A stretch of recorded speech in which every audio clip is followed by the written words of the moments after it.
On that fateful morning, Richard Sterling was about to seal a deal that would change his life, but when a nurse he barely knew warned him not to go to the meeting, he never imagined that this small detour would lead him down a path filled with betrayal, hidden secrets, and a fight for survival that could cost him everything he had built. The soft, rhythmic sound of heart monitors filled the air in the quiet wing of Central Hospital.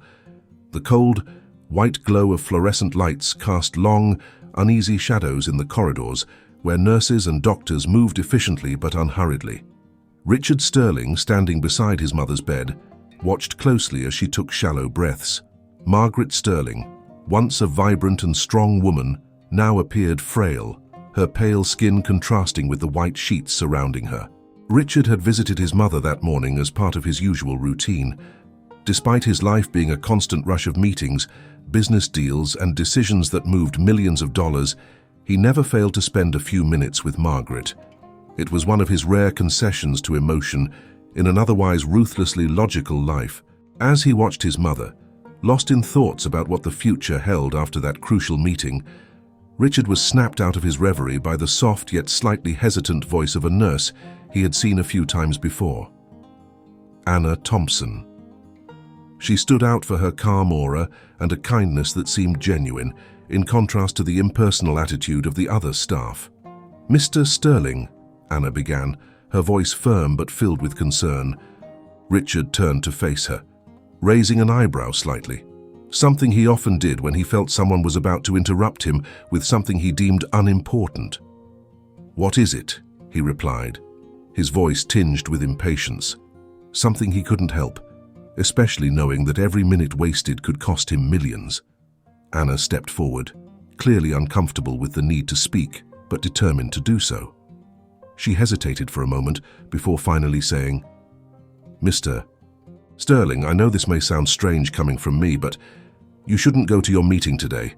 Her words came out calm, but with an urgency that didn't match her tone. Richard frowned, a mixture of surprise and disbelief crossing his face. Who was she to tell him that? He was about to question her, but something in Anna's gaze made him pause. It was a look of sincerity, maybe even fear. "Size, what do you mean by that?" he asked, this time without the same impatience as before. He rarely let anything shake his composure, but Anna's statement caught him off guard. Anna took a deep breath, her hand trembling slightly as she held the clipboard. "Your mother, she said some things before you arrived, things that didn't make sense at the time, but now..." Richard crossed his arms, trying not to show the growing concern he felt. "What kind of things?" "She talked about you, about your meeting, said something bad would happen if you went. She was confused, of course, but for some reason, I feel like I need to warn you." Anna finally mustered the courage to look him directly in the eyes, her gaze filled with unsettling sincerity. Richard shook his head, a cynical smile beginning to form on his lips. "My mother is sick, Anna. She's not in her right mind. You can't expect me to take that seriously." "I know, Mr. Sterling," she said softly, "but please, just think about it. Just for today. Postpone the meeting if you can. Something doesn't feel right." Richard let out a deep sigh, feeling the tension building in his shoulders. He knew that meeting was crucial, and every minute of delay could compromise everything he had built. But Anna's words, combined with the recent memory of his mother, cast a shadow of doubt in his mind, something he wasn't used to feeling. "I can't just not go," he murmured, more to himself than to Anna. But at that moment, his phone vibrated in his pocket. He quickly pulled it out, and the name Jonathan Cruz, his right-hand man, flashed on the screen. "Jonathan," he answered, turning his back to Anna, as if trying to escape the strange gravity of that conversation. Richard, where are you? Everyone's here, waiting. We need to start soon." Jonathan's voice was calm, but there was a slight impatience that Richard picked up on immediately. I'm going to be a bit late," Richard said, his voice filled with an internal conflict he rarely experienced. "Just another hour." "Understood," Jonathan responded, his impatience barely masked. Richard hung up and stood still, staring at the cold, white landscape of the hospital. He couldn't believe he was considering postponing the meeting, but something about the nurse, about the way she spoke, made him hesitate. "I'll be back later," he told Anna, his tone almost dismissive, but with a hint of uncertainty he couldn't hide. Without waiting for a response, he left his mother's room, trying to push Anna's words out of his mind. But they stayed there, heavy and persistent. As Richard left the hospital and got into his car, he tried to focus on the meeting ahead. But his mind was divided. He didn't know that this small detour, that 1 hour of delay, would set off a chain of events that would change his life forever. Richard slowly drove into the luxurious underground parking garage of Central Hospital, his thoughts swirling around Anna's words. He saw himself as a rational man, someone who made decisions based on facts, numbers, and probabilities. And yet, something about that morning had unsettled that logic. For a moment, as his hand rested on the steering wheel, he seriously considered going back to the hospital to question his mother about what she had said to the nurse. But he dismissed the idea almost instantly. Margaret was weak, and her words might not mean anything. Maybe it was just the medication. However, an insistent inner voice continued to torment him, one that he couldn't entirely silence. What if there was something more? Something he was ignoring? He finally decided to head to his office at Sterling Investments. Perhaps, by diving into the numbers and details of the merger, he could push away the doubts gnawing at his mind. Meanwhile, at the Grand Royal, Jonathan Cruz was busy fine-tuning the final details of the meeting. The conference room was a masterpiece of modern architecture, with floor-to-ceiling windows offering a breathtaking view of the city. He knew Richard hated delays, and his boss's absence made him uneasy. Jonathan had always respected and admired Richard, but a part of him longed to prove his own worth. If he could close that deal on his own, maybe he would finally step out of Richard's shadow. He was reviewing the papers when he noticed something odd. One of the representatives from the company they were about to acquire, a man named Marcus Holden, seemed particularly nervous. He was speaking quietly to another team member, glancing furtively at the clock. Jonathan frowned, his negotiation instincts telling him that something wasn't right. He approached Holden, who quickly masked his discomfort with a forced smile. "Everything okay, Marcus?" Jonathan asked casually. "Yes, of course," Holden replied, but his voice carried a slight hesitation. Jonathan noticed the sweat beginning to form on Holden's forehead, despite the air-conditioned room. "Are you ready for the presentation?" Jonathan continued, probing further without raising suspicion. Yes, just waiting for Mr. Sterling," Holden replied, avoiding eye contact. Jonathan nodded but kept his attention on Holden, feeling that there was something more. He stepped out of the room for a moment, pulling out his phone to call Richard. As the phone rang, he pondered what he was sensing. Something was wrong, and he knew Richard trusted his judgment. Richard, on the other hand, had just arrived at his office. The space was immaculate, modern, with a touch of luxury that reflected his success. He sat in his leather chair and began reviewing the merger documents, trying to concentrate, but his mind kept returning to that morning. When the phone rang and he saw it was Jonathan, a slight irritation rose within him.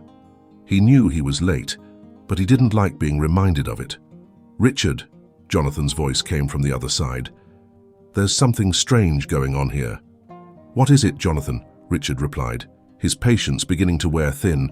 "Holden's acting weird. He seems nervous, like he's hiding something. Maybe it's just pre-meeting nerves, but I don't like it." Richard paused for a moment, absorbing Jonathan's words. That didn't help ease the doubts Anna had planted in his mind. "Keep an eye on him.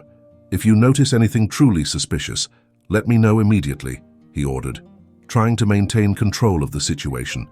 Jonathan agreed and hung up, returning to the conference room with a growing sense of unease.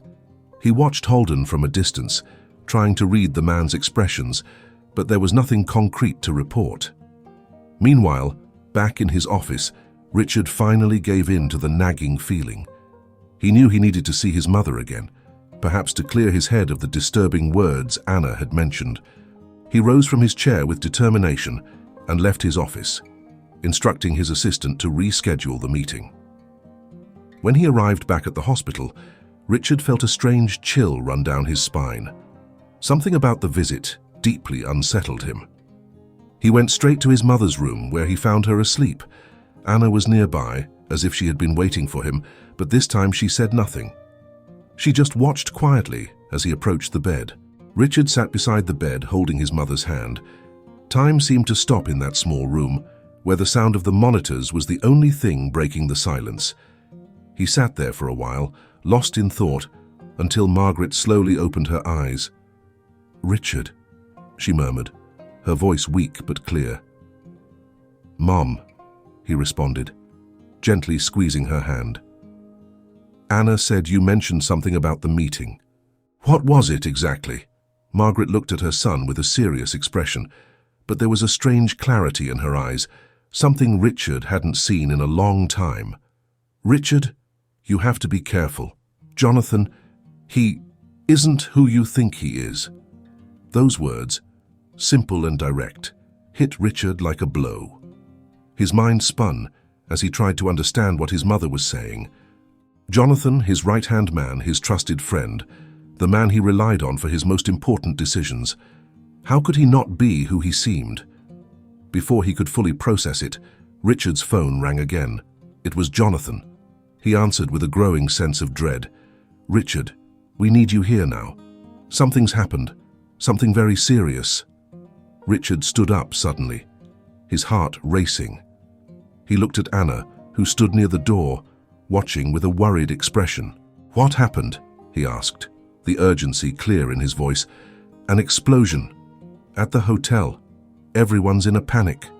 "Richard, there are casualties." Jonathan's words echoed in Richard's mind like distant thunder. He felt a chill run down his spine as the pieces of the puzzle began to fall into place in his mind.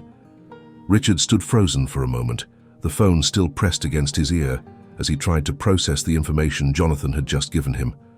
An explosion. Casualties? None of it made sense. He tried to regain his composure, taking a deep breath and commanding himself to stay calm. But his mother's words, combined with Halden's strange behavior, began to weave a web of suspicion in his mind. "Jonathan, I'm on my way," he finally said, his voice firm despite the storm of emotions inside him. "Understood, but Richard, we need to figure out who's behind this. The authorities are involved, but there's still a lot of confusion. We don't know what's going on yet." Jonathan's voice was tense, and Richard could hear the growing panic on the other end. Ending the call, Richard cast one last glance at his mother. She had drifted back to sleep, as though the effort of warning him had drained her remaining strength. Anna watched silently, her expression filled with concern. Richard wanted to ask more, but he knew time was running out. "I have to go," he told Anna, more to himself than to her. He quickly left the room, the sound of his footsteps echoing down the hospital corridors. Each step seemed to carry a greater weight, as if he was walking towards something that would change his life forever. As he climbed into his car, Richard felt adrenaline begin to course through his veins. His mind was racing, trying to connect the dots. Who could be behind this explosion? What was their goal? And why had his mother mentioned Jonathan? As he sped towards the Grand Royal, Richard's thoughts turned to his long relationship with Jonathan Cruz. They had started together, almost like brothers, building the empire that was now in danger. Jonathan had always been loyal, dedicated, someone Richard trusted implicitly. But then, why had Margaret said that? Could she be confused, or was there something more? Traffic was chaotic near the hotel, but Richard didn't care. He parked his car on a side street and rushed toward the main entrance of the Grand Royal. A crowd had gathered outside, some visibly shaken, others injured. The sound of ambulance and police sirens was deafening. There was a palpable sense of desperation in the air. As Richard entered the hotel, he was immediately confronted by a scene of devastation. Part of the conference hall had been destroyed, debris scattered everywhere. Emergency crews were all over the place, tending to the injured and trying to make sense of what had happened. Richard looked around frantically, searching for Jonathan. Finally, he spotted his friend standing near a partially collapsed pillar. Jonathan was speaking with a police officer, his expression grim and full of concern. When he saw Richard, he hurried over. "Richard, thank God you're here," Jonathan said, his voice full of relief, but also something else. Fear. "What happened here, Jonathan?" Richard asked, his voice laced with urgency he couldn't hide. Jonathan ran a hand through his hair, clearly shaken. "We don't know for sure. There was an explosion in the conference hall. Apparently, someone managed to place an explosive device in the room. There are a lot of casualties, Richard. I don't know how this happened or who could be behind it." Richard studied Jonathan carefully, trying to detect any sign that he was hiding something. But Jonathan's expression was one of pure concern, like a man who had just survived a disaster. Richard felt a slight sense of relief, but his mother's words still echoed in his mind. "And the others? Are all our partners safe?" Richard asked, trying to stay focused. "Some are injured, but most got out in time." "Halden is missing, though. No one's seen him since the explosion," Jonathan replied, frowning. The mention of Halden made Richard pause. Halden's suspicious behavior before the meeting, combined with his disappearance, seemed to indicate that he was involved somehow. But why? What did he stand to gain from this? Before Richard could delve deeper into his thoughts, a police officer approached them. "Mr. Sterling?" he asked, looking directly at Richard. "Yes, that's me," Richard replied, still trying to process everything that was happening. "You need to see this," the officer said, his expression serious.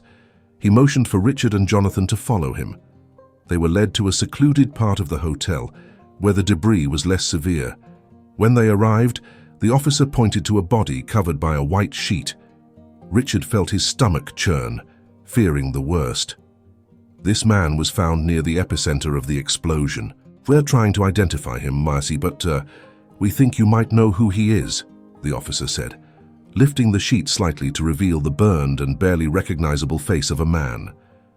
Richard felt the blood drain from his face. He couldn't identify the man, but there was something vaguely familiar about his features. Jonathan, standing beside him, went pale, his eyes fixed on the body. "Could it be Halden?" Jonathan asked, his voice trembling. Richard didn't answer immediately. He stepped closer, trying to find something that could confirm the man's identity. Then he saw it. A ring. The same signet ring that Halden always wore, a family heirloom. There was no doubt. It was Halden. "It's him," Richard confirmed, a wave of mixed emotions washing over him, relief, sadness, and a hint of suspicion. What was Halden doing so close to the explosion? And why hadn't he tried to escape? Before Richard could ask more questions, his phone buzzed again. This time, it was a message from an unknown number. He hesitated for a moment before opening it. The words on the screen left him breathless. "This is only the beginning. What really matters is closer than you think. Be careful who you trust." Richard felt the ground beneath him fall away. The message seemed like a direct warning. But from whom? And why? He looked at Jonathan, who was still in shock from Halden's death. Richard knew he needed answers, and fast, but who could he trust, if anyone? Richard read the message again, each word carving itself into his mind. Be careful who you trust. It could be a threat, a warning, or even a clue, but from whom and why? The questions began to pile up rapidly, each one weighing heavier than the last. He looked at Jonathan, who still stood beside him, trying to process Halden's death. "Jonathan, we need to talk," Richard said, keeping his voice firm but low. He didn't want to attract more attention than they were already getting. Jonathan, still in shock, nodded and followed him to a less damaged meeting room, where they could talk privately without interruptions. As soon as they were inside, Richard closed the door and turned to face Jonathan. For a moment, the silence between them was thick, charged with tension. Jonathan looked exhausted, the gravity of the situation clearly weighing on him. Richard, on the other hand, was tense, every muscle in his body ready for whatever might come next. "Jonathan, this explosion, it wasn't an accident. Someone did this on purpose," Richard began, trying to control the flood of thoughts that were threatening to overwhelm him. "I know," Jonathan responded, his voice low. "But who would do something like this, and why?" "That's the question," Richard said, taking a deep breath before continuing. "Halden was acting strangely before the meeting, and now he's dead. This isn't a coincidence." Jonathan shook his head, confusion and fear reflected on his face. "You think Halden was involved in some way?" I don't know. But whoever did this knew exactly what they were doing. And now I've received a strange message, Richard replied, handing over his phone for Jonathan to read. Jonathan scanned the message, his eyes narrowing in concentration. This is creepy. But who would send something like this? That's the question I can't stop asking myself, Richard said, retrieving his phone. But one thing is certain. Whoever did this is trying to mess with our heads. And until we figure out who's behind it, we need to be careful. Jonathan nodded slowly, clearly shaken. So, what do we do? Richard remained silent for a moment, weighing his options. He knew he had to act, but he also knew that any rash move could be disastrous. First, we need to figure out what Holden was doing here and why he was the target. If we can figure that out, we might get closer to whoever's behind this. Jonathan agreed, his expression resolute. I'll start digging into Holden's life, see if I can find anything that could give us a lead. And I'll look into this message, Richard replied. He felt uneasy, as if a shadow was closing in on him, but he knew he had to keep moving. With the plan in place, Jonathan left the room, leaving Richard alone with his thoughts. He sat down in a nearby chair, feeling the weight of responsibility settling on his shoulders. Something was deeply wrong, and he couldn't shake the feeling that he was being manipulated, that there were hidden forces playing a deadly game with him. Meanwhile, on the other side of the city, Evelyn Sterling sat in the comfortable office of Dr. Laura Bennett. The setting was soothing, decorated in soft colors with inviting furniture, but Evelyn was restless. Something inside her had changed in recent weeks, a growing sense of unease that she couldn't quite explain. And today, in particular, something felt very wrong. "Evelyn, you seem distracted," Dr. Bennett observed, leaning forward with a concerned look. "What's going on?" Evelyn looked at the psychologist, hesitating for a moment before speaking. I don't know. It's Richard. Something about him has been different lately. He's been more distant than usual. And today, he was acting strangely, almost like he knew something but didn't want to tell me. Dr. Bennett nodded slowly, taking in Evelyn's words. "Do you think he's hiding something from you?" Evelyn sighed, feeling a weight on her chest. "I don't know. Maybe. Our marriage isn't what it used to be. I feel like we're growing further apart. And now, with everything that's happening." "You mentioned that he was acting strange today. Was there something in particular that stood out to you?" "Doctor," Bennett asked, trying to guide the conversation towards something more concrete. "Yes," Evelyn replied, her voice trembling slightly. "He seemed disturbed. He said he was going to postpone an important meeting, something he would never do. Richard has always been obsessed with his work, so that was a huge sign that something was wrong." Dr. Bennett paused, thoughtful. "And you believe this could be related to the two of you?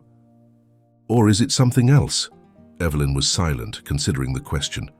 "I don't know, it could be anything. But there's something inside me that says that everything is connected. Richard, work, our relationship, and something else I can't quite figure out." Dr. Bennett kept her gaze steady on Evelyn. "Sometimes, when we've been close to someone for so long, we start to sense these things, even if we can't explain them. I'd suggest you trust your instincts, but also that you talk to Richard. Maybe he's waiting for you to reach out."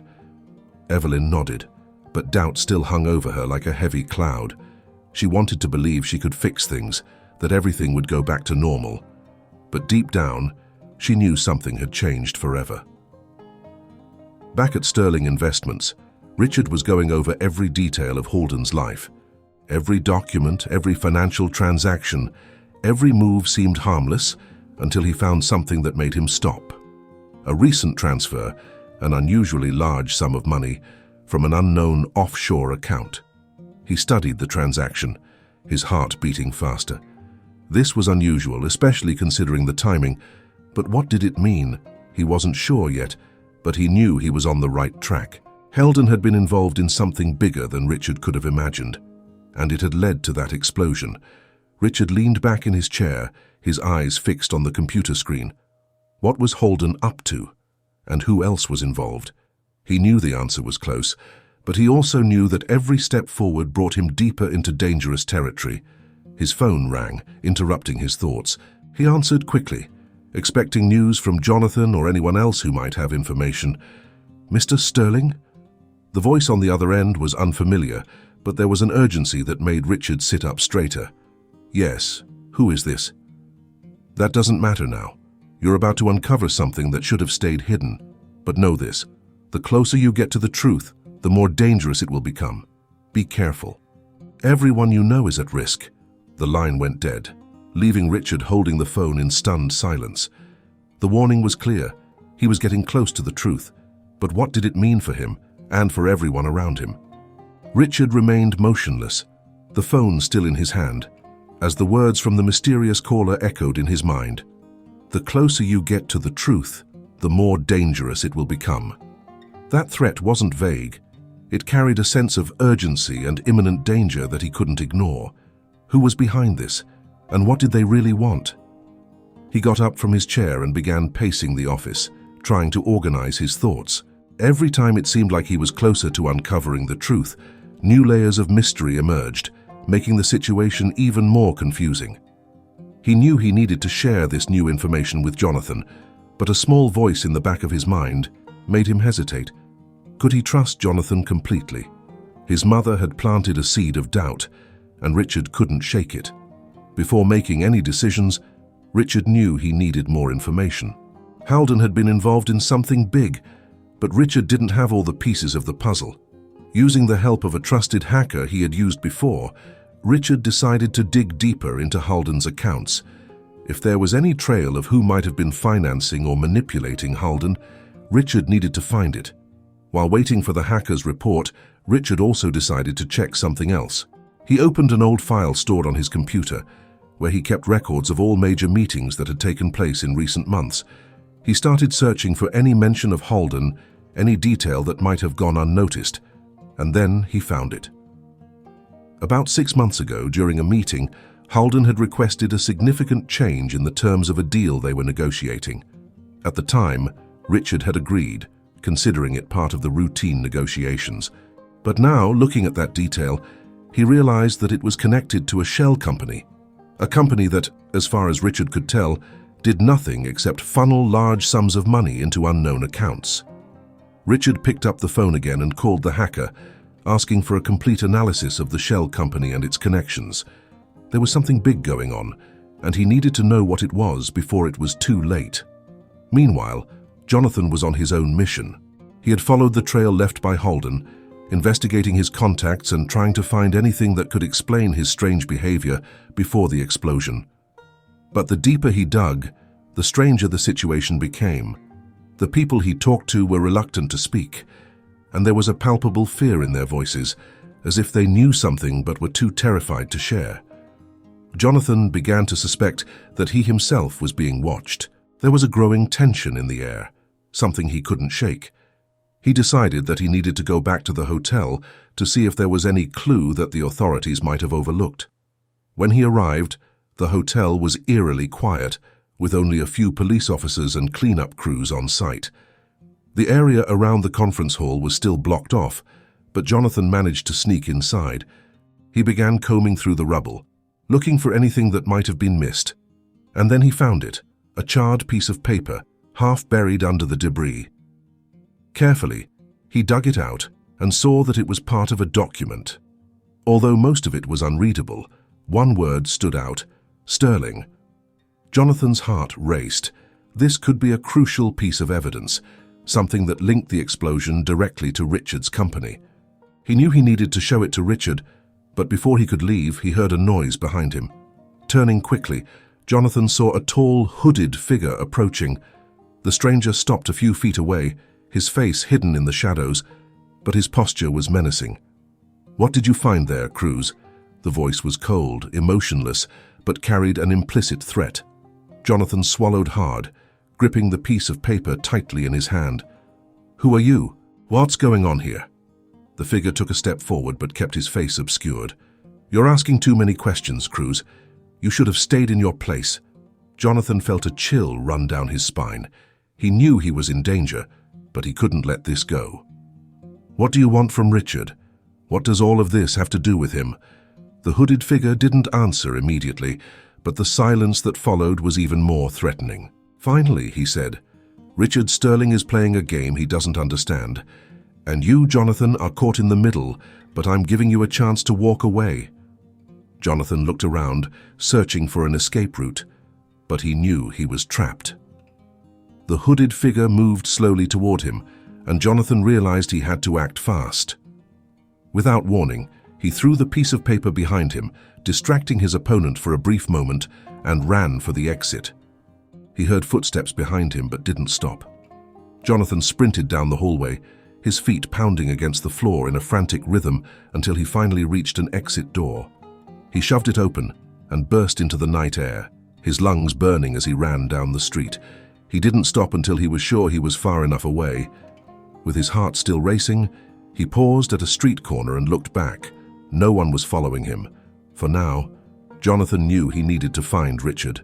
The situation was becoming more dangerous than he had ever imagined.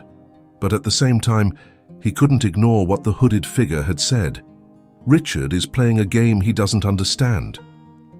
What did that mean? And who was really behind all of this?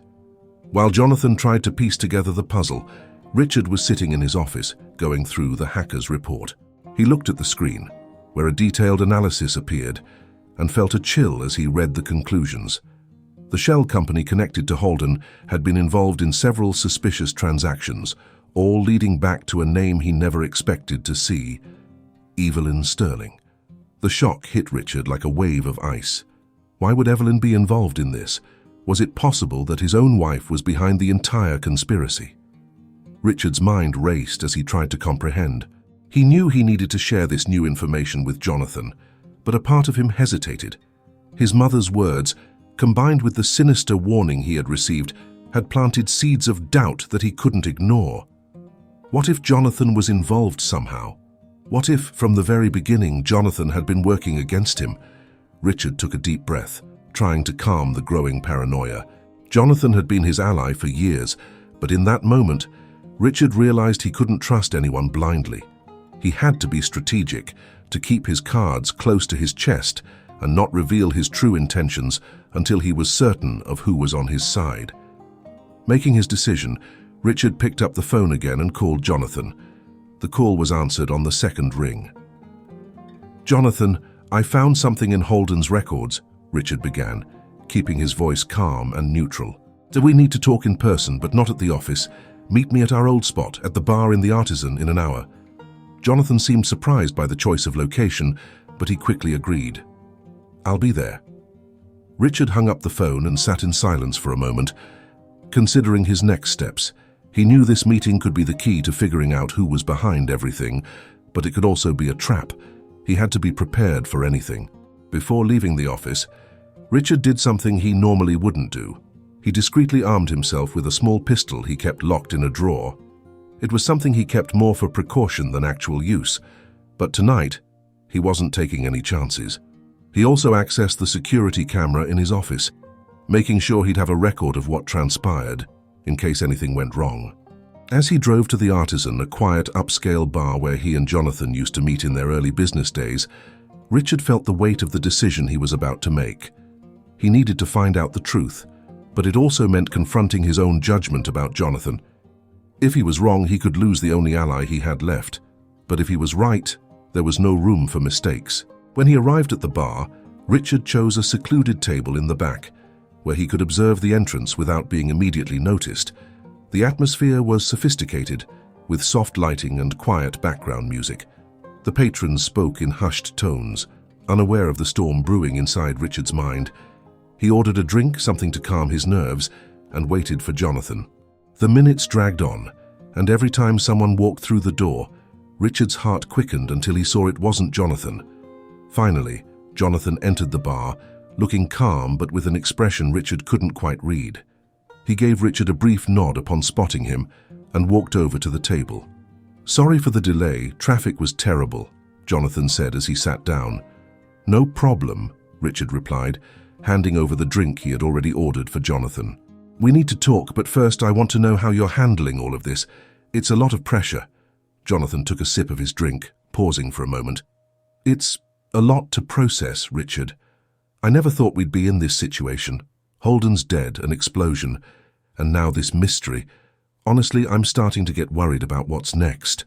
Richard nodded, watching every reaction from Jonathan. He was trying to gauge the sincerity behind every word, searching for any sign of deceit. I know, but we've found some things in Holden's records that are troubling. It seems he was involved in something big, something that might explain this explosion. Jonathan frowned, clearly interested. What did you find? A suspicious transfer from an offshore account to Holden. A significant amount of money was deposited just days before the explosion, Richard explained, observing Jonathan's reaction. Jonathan paused for a moment, processing the information. That could be an important lead, but who would be sending money to Holden, and why? That's what we need to figure out. I'm starting to think Holden wasn't just a victim in all of this.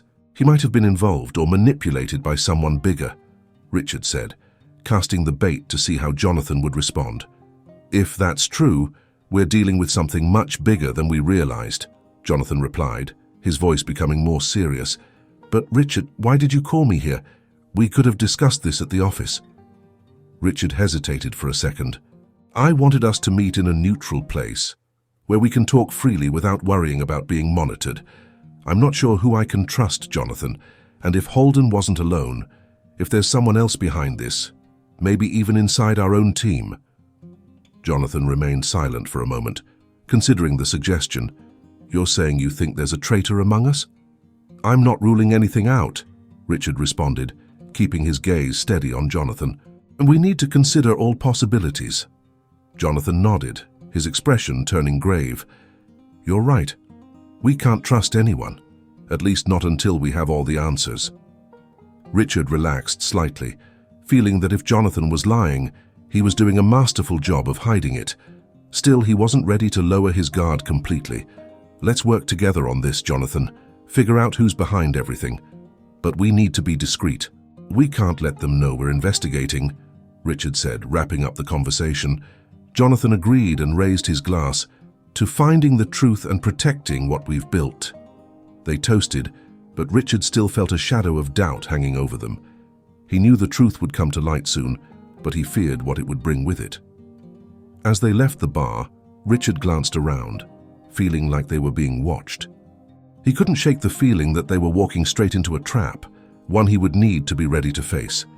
Jonathan was at his side, but now Richard wasn't sure if he was friend or foe. Richard left the artisan with Jonathan by his side, but his mind was miles away from any conversation they could have. Every move Jonathan made, every expression, every pause in his speech was scrutinized by Richard. He knew they were walking on dangerous ground, and the line between ally and enemy was growing more blurred with each passing moment. When they reached the parking lot, Jonathan offered Richard a ride, but he politely declined, choosing to drive alone. He needed time to think, to process everything without anyone's influence, even Jonathan's. As he drove through the darkened streets of the city, Richard found himself reflecting on how drastically everything had changed. From a simple warning from a nurse, he was now entangled in a web of conspiracies that threatened to unravel everything he had built. But what still baffled him was Jonathan's role in all of it. He knew he needed answers, and soon. Suddenly, Richard's phone vibrated on the seat next to him. He picked it up, expecting either a message from Jonathan or another mysterious warning. But when he looked at the screen, he saw it was a call from an unknown number. After a brief hesitation, Richard answered. Hello? Richard Sterling. The voice on the other end was cold, calculated, and immediately sent a chill down Richard's spine. You've been investigating things that should have stayed buried. Who are you? Richard demanded, trying to keep his composure, though he knew whoever was on the other end had the upper hand. That's not important. What matters is that you're getting close to the truth, and that's dangerous, not just for you, but for everyone around you. Richard felt a surge of anger mixed with fear. What do you want from me? Why are you doing this? There was a time when I admired you, Richard, your cleverness, your ability to turn anything into gold. But you became greedy, blinded by power, and now You're about to reap what you've sown." Before Richard could respond, the line went dead. He sat for a moment, the phone still in his hand, trying to process the words of the mysterious caller. The message was clear. Someone was out for revenge, but who? And why? Suddenly, a memory resurfaced. A conversation he had with Jonathan years ago, back when they were first building their business. Jonathan had mentioned a man who used to work for them, a brilliant investment strategist who had turned against Richard after his ideas were rejected. Richard hadn't given it much thought at the time, but now everything seemed to be falling into place. He realized he needed to return to the office and dig through the records to find out who that man was. If his suspicions were correct, this man could be the one orchestrating everything. When Richard arrived at the office building, he went straight to his private files, ignoring the exhaustion that was beginning to creep in. He knew time wasn't on his side, and any delay could prove fatal. After sifting through countless documents, Richard finally found what he was looking for: the name Edward Lawson. The man had worked for Sterling Investments in its early years, but after a disagreement over the company's direction, he had been forced out. Richard now remembered how Jonathan had strongly advocated for the decision to push Edward out, leading to his departure. At the time, Richard had trusted Jonathan's judgment, but now everything seemed to have been part of a carefully orchestrated plan. Edward hadn't just disappeared, he had been waiting, planning his revenge. As Richard processed this revelation, his phone rang again. This time it was Jonathan.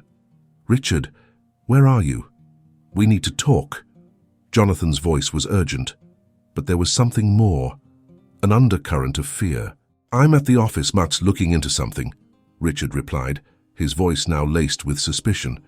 "There's been another explosion, Richard," Jonathan said, his voice trembling.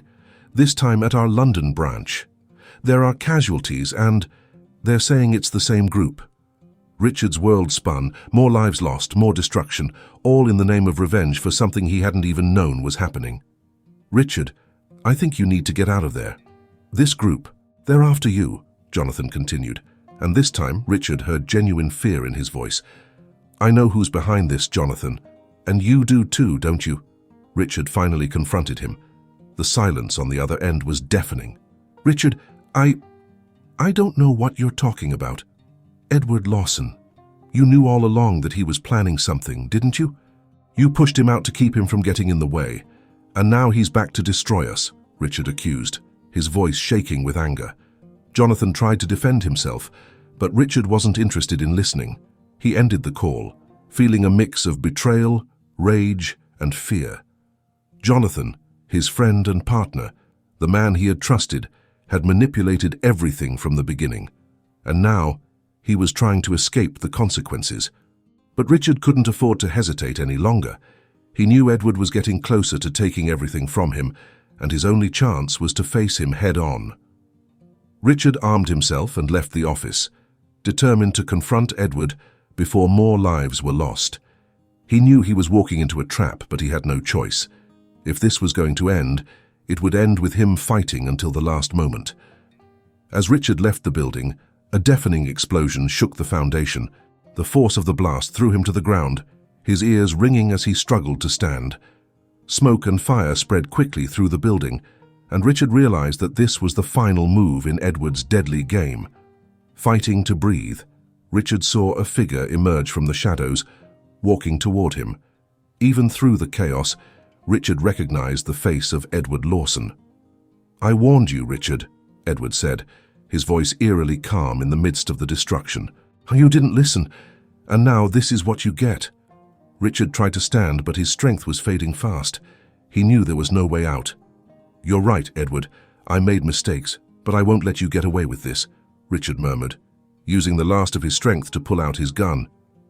Edward laughed, a cold, soulless sound.